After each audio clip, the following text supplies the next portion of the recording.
Selamat pagi sahabat Cakrawala yang diberkati Tuhan kita Yesus Kristus. Salam jumpa pagi ini dalam kasih dan anugerah Allah bagi setiap kita yang percaya dan bersandar penuh kepadanya. Sahabat Cakrawala, sesaat lagi kita akan bersama-sama mendengarkan renungan Oasis Fajar yang akan disampaikan oleh Mayor Edison Warani. Selamat mendengarkan, Tuhan Yesus memberkati.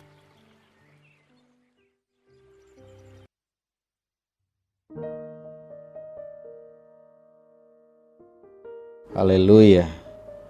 Selamat pagi Bapak Ibu Saudara-saudara sekalian pendengar Radio Cakrawala Palu. Salam sehat untuk kita sekalian. Pagi ini kita kembali bersyukur kepada Tuhan karena kita mendapat kesempatan yang baru lagi untuk merenungkan firman Tuhan. Maka biarlah sebelum kita melakukan aktivitas kita hari ini, kita menyiapkan waktu kita untuk mendengar firman Tuhan. Namun sebelumnya saya mengajak kita untuk berdoa. Mari kita berdoa. Ya Allah Bapa di sorga, kami datang kepadamu pagi hari ini bersyukur untuk hari yang baru, kesempatan yang Tuhan beri kepada kami pagi hari ini sebelum kami melakukan aktivitas kami untuk merenungkan firman Tuhan. Maka tuntunlah kami melalui kuasa Roh Kudus-Mu, agar kebenaran-kebenaran yang disampaikan kepada kami melalui perenungan pagi ini sungguh-sungguh dapat memberkati kami dalam melakukan aktivitas kami hari ini. Terpujilah Engkau, dalam nama Tuhan Yesus kami persembahkan doa kami. Amin. Bapak Ibu, saudara-saudara sekalian pendengar Radio Cakrawala Palu, saya mengajak kita bersama-sama membaca satu bagian firman Tuhan atau dua ayat dalam kitab Yeremia pasal 29. Yeremia pasal 29 ayat 11 dan 12 mengatakan demikian. Sebab aku ini mengetahui rancangan-rancangan apa yang ada padaku mengenai kamu. Demikianlah firman Tuhan, yaitu rancangan damai sejahtera dan bukan rancangan kecelakaan, untuk memberikan kepadamu hari depan yang penuh harapan. Dan apabila kamu berseru dan datang untuk berdoa kepadaku, maka aku akan mendengarkan kamu. Bapak Ibu saudara-saudara yang diberkati oleh Tuhan, tema firman Tuhan pagi hari ini, arahkan hidup kepada Allah. Arahkan hidup kepada Allah. Dalam hidup beriman saudara-saudara, sesungguhnya ada begitu banyak pertanyaan yang kita ingin ajukan. Apakah Allah sudah punya rencana atas kehidupan semua orang? Sebelum kita lahir, apakah Allah sudah menetapkan bahwa saya atau kita sekalian kelak akan menjadi seorang pedagang, kelak akan menjadi seorang pengusaha atau seorang pendeta dan lain sebagainya? Nah, apabila Tuhan sudah memiliki rencana yang begitu baik untuk masa depan kita, lalu apa artinya segala usaha dan perencanaan manusia? Nah, seringkali pertanyaan-pertanyaan itu terbesit dalam pikiran kita. Kalau memang Allah sudah merancang kehidupan saya, bahkan sejak di dalam kandungan ibu kita, ya, Allah sudah menetapkan kita untuk menjadi ini dan itu. Lalu mengapa kita berusaha dan melakukan perencanaan dalam kehidupan ini? Pertanyaan-pertanyaan itu saudara seringkali terbesit dalam pikiran kita. Namun saya ingin mengajak kita membaca di dalam Roma pasal 11 ayat 33 sampai dengan 36. Roma 11 ayat 33 sampai 36 mengatakan demikian. Oh, alangkah dalamnya kekayaan hikmat dan pengetahuan Allah. Sungguh tak terselidiki keputusan-keputusannya, dan sungguh tak terselami jalan-jalannya. Sebab siapakah yang mengetahui pikiran Tuhan? Atau siapakah yang pernah menjadi penasehatnya? Atau siapakah yang pernah memberikan sesuatu kepadanya sehingga ia harus menggantikannya? Sebab segala sesuatu adalah dari Dia, dan oleh Dia, dan kepada Dia, bagi Dialah kemuliaan sampai selama-lamanya. Nah, saudara-saudara sekalian, pertanyaan-pertanyaan yang kita ajukan tadi memberikan jawaban kepada kita bahwa memang manusia itu sifatnya terbatas. Kita terbatas memahami rencana Allah dalam kehidupan kita. Namun saudara-saudara sekalian yang diberkati Tuhan, dalam keterbatasan manusia, kitab Yeremia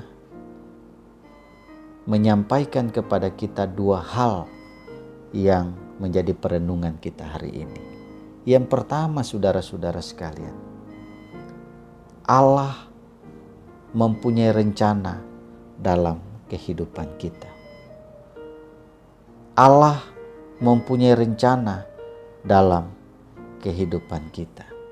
Nah, saudara-saudara, sejak manusia diciptakan, Allah telah memberikan kehendak bebas kepada kita, termasuk kebebasan untuk memilih, melakukan kehendak Allah atau tidak melakukannya, hidup takut akan Allah atau hidup menurut keinginan kita sendiri. Nah, saudara-saudara, ketika kita hidup menurut kehendak Allah, seringkali kita mengalami jatuh bangun, seringkali kita justru harus mengalami tantangan. Seringkali kita justru menghadapi dunia yang tidak ramah. Dan hal itu berdampak pada iman kita. Dan kita boleh memilih, saudara, untuk tetap hidup berkenan di hadapan Allah, atau kita menyerah pada keadaan dan berpaling dari Allah. Keputusan ada di kita. Keputusan ada di tangan kita masing-masing. Nah, Allah yang kita percayai dengan iman kita bukanlah Allah yang berdiam diri saja di sorga, tetapi Ia adalah Allah yang memperhatikan kita. Nah, saudara-saudara, kitab Yeremia telah mengungkapkan itu kepada kita sekalian, bahwa Allah aktif di dalam merancang masa depan kita. Maka hal yang pertama, Allah mempunyai rencana dalam kehidupan saudara dan saya. Ada begitu banyak tekanan, ada begitu banyak godaan, ada begitu banyak pergumulan, tapi ingatlah semua itu bisa kita lalui karena Allah sesungguhnya punya rancangan yang indah dalam kehidupan ini. Yang kedua, saudara-saudara,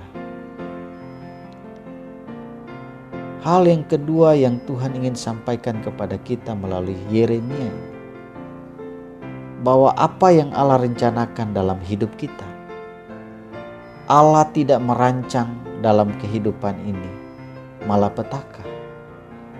Allah tidak merancang dalam kehidupan setiap orang percaya itu kecelakaan. Tapi firman Tuhan dalam kitab Yeremia pasal 9 ini sangat gamblang, sangat jelas Allah menyampaikan kepada kita bahwa Allah merencanakan kebaikan, keselamatan, dan kesejahteraan bagi setiap orang yang hidup berkenan di hadapannya. Oh, betapa berbahagianya saudara-saudara ketika kita mengetahui bahwa dalam perjuangan hidup yang berat ini ada orang atau pribadi yang dapat menjaga dan menjamin keselamatan hidup kita. Mazmur 34 ayat 8 menegaskan itu, saudara. Malaikat Tuhan berkemah di sekeliling orang-orang yang takut akan Dia, lalu meluputkan mereka. Nah, saudara-saudara yang diberkati oleh Tuhan, tentu saja saudara-saudara dalam mengikut Tuhan, kita tidak terlepas dari godaan, pencobaan, dan pergumulan hidup. Lautan kehidupan kita masih bergelora dengan hebatnya. ombak-ombak besar masih belum berhenti menghantam dan menerpa kehidupan kita. Itu adalah realita, saudara. Realita kehidupan. Ada tawa dan tangis, ada sukacita dan dukacita, ada kekalahan dan kemenangan.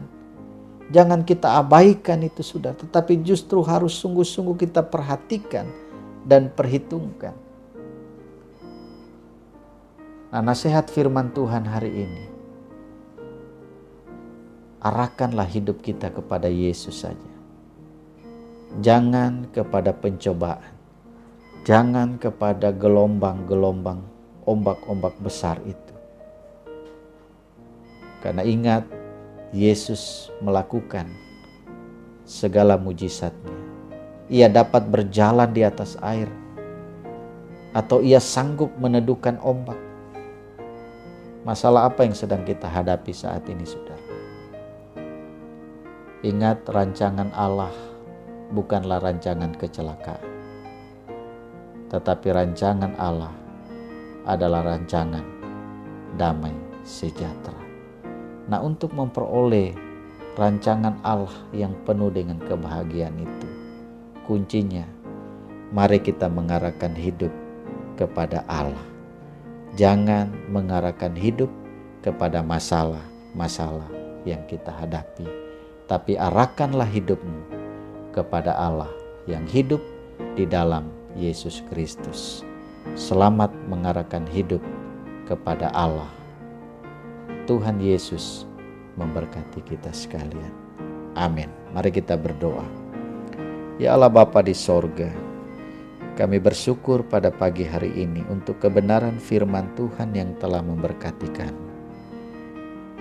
Tuntunlah kami melalui kuasa Roh Kudus-Mu untuk dimampukan melakukan kehendak Tuhan, mengarahkan hidup kami kepada Allah yang hidup di dalam Yesus Kristus, sehingga tantangan apapun yang kami hadapi, kami punya keyakinan bahwa Allah merancang sesuatu yang baik dalam kehidupan ini.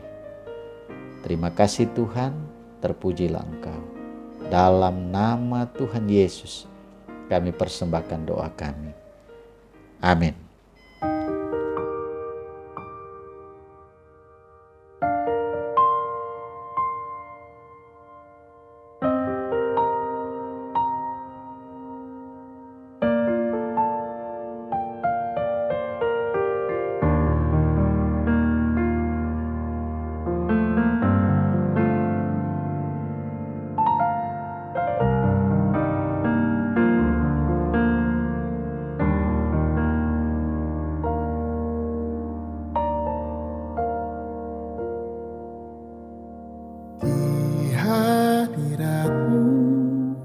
Tempat yang ku rindukan, nafas hidupku dan sumber kekuatan.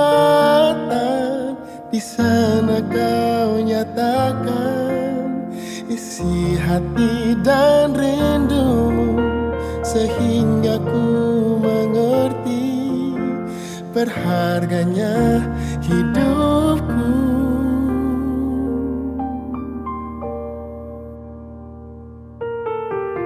Hadirat-Mu yang membawaku terima semua janji-Mu, mengubah hidupku menjadi indah.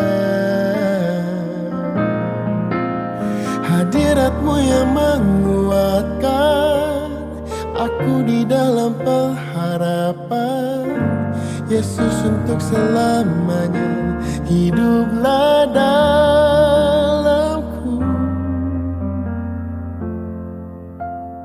Di hadirat-Mu, tempat yang ku rindukan, nafas hidupku dan sumber kekuatan. Di sana Kau nyatakan isi hati dan rindumu, sehingga ku mengerti berharganya hidupku.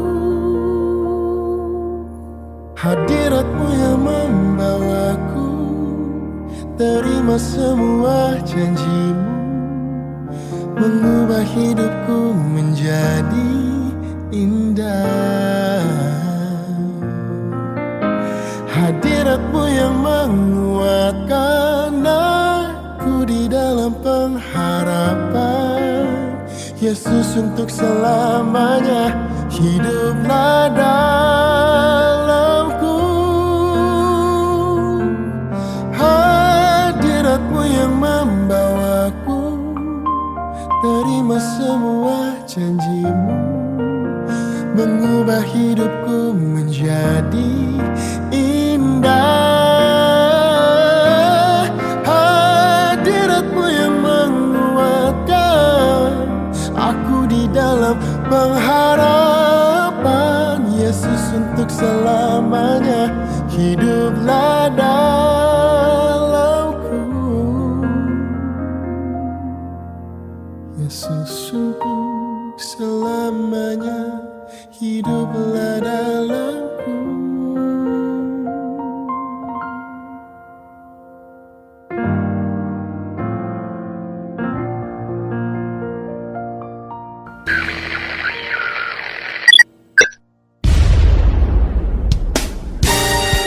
Pastikan Anda tetap bersama dengan kami di gelombang 89,2 FM The New Cakrawala Radio.